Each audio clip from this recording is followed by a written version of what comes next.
الحمد لله رب العالمين والصلاة والسلام على سيد الأنبياء والمرسلين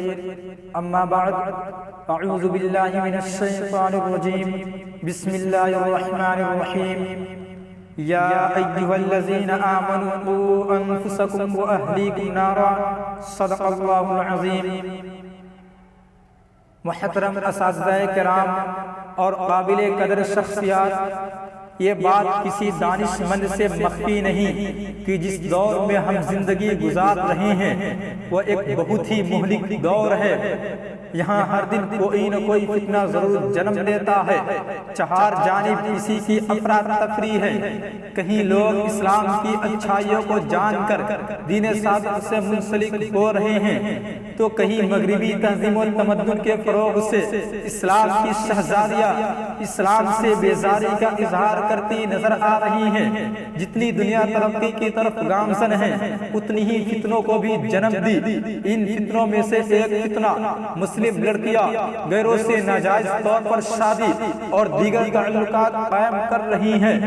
آج اخبار اور رسائل اور خصوصاً سوشل میڈیا اس واقعات میں سرگرم ہیں کہ جس طرف جاؤ جہاں بھی جاؤ بس خبریں یہی ملتی ہیں کہ مسلم لڑکیاں غیروں سے ناجائز طور پر شادی رچا کر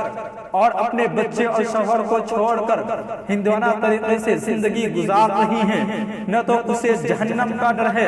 اور نہ اسے عذاب الہی کا ڈر ہے، حالانکہ قرآن کریم صاف طور پر یہ اعلان کرتا ہے کہ جو شخص دین اسلام کو چھوڑ دے اور اسی حالت میں مر جائے تو اللہ تعالیٰ اس کے تمام نیک اعمال کو برباد کر دیتا ہے اور اس کا ٹھکانہ ہمیشہ کے لیے جہنم ہو جاتا ہے۔ حضرات، سوال یہ پیدا ہوتا ہے کہ آج ہماری مسلم بچیاں غیروں کا نشانہ کیوں بن رہی ہیں؟ ہماری مسلم دوشیزائیں کسی کے جھوٹے پیار و محبت کی جال میں پھنس کر اپنے آپ کو جہنم کا ایندھن کیوں بنا رہی ہیں؟ ہماری مسلم لڑکیاں کسی چیز کے جھانسے میں آ کر غیروں کے طریقوں کو کیوں اختیار کر رہی ہیں؟ جب ہم اس سوال کا جواب اپنے معاشرے اور سوسائٹی کے اندر تلاش کرتے ہیں تو اس کی سب سے بڑی وجہ یہ معلوم ہوتی ہے کہ ہماری وہ بچیاں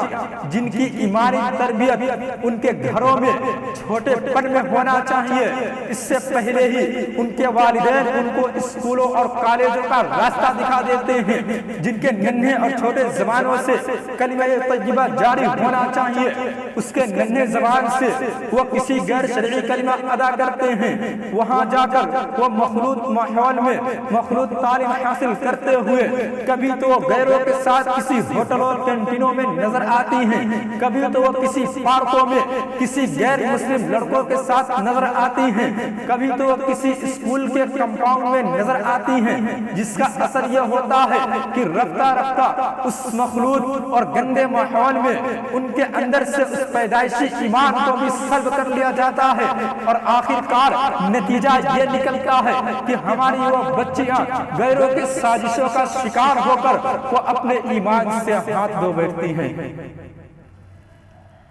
اے اسلام کی شہزادیوں اور ہماری قوم کے ذمہ داروں، آج بدیسی ملکوں کے ہوٹلوں،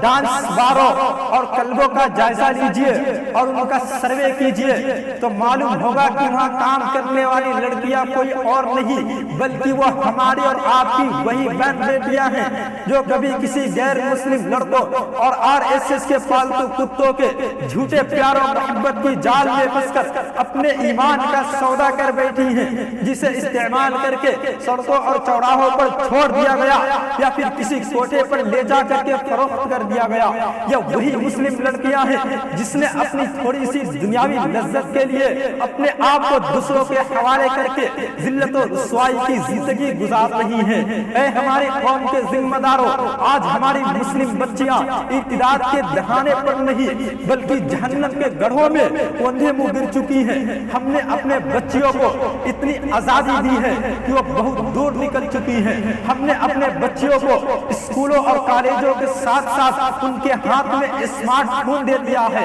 جس کا ثمرہ یہ ہے کہ ہماری بچیاں مغربی تہذیب اور عریانیت کی طرف بڑھتی ہوئی جا رہی ہیں۔ اے بنت حوا اور اسلام کی شہزادیوں، آج میں سوال کرنا چاہتا ہوں ان بہنوں اور اسلام کی شہزادیوں سے